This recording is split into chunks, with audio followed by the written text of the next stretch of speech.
ഞാൻ അനുഗ്രഹങ്ങളും കൃപകളും അവർക്ക് നൽകാനാണ് ആഗ്രഹിക്കുന്നതെന്ന് പറഞ്ഞപ്പോൾ അവൾ പറഞ്ഞത്, കർത്താവ് പറഞ്ഞു, മേശയിലിരിക്കുന്നത് നായ്ക്കൾക്ക് കൊടുക്കാറില്ലല്ലോ.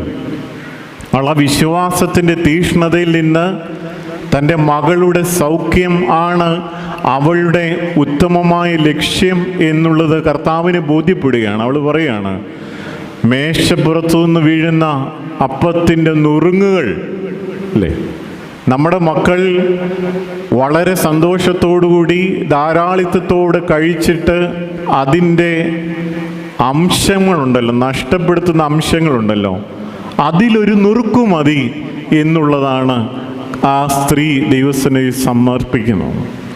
ഇത് നമുക്കുള്ള ഒരു വലിയ ചിന്തയാണ്.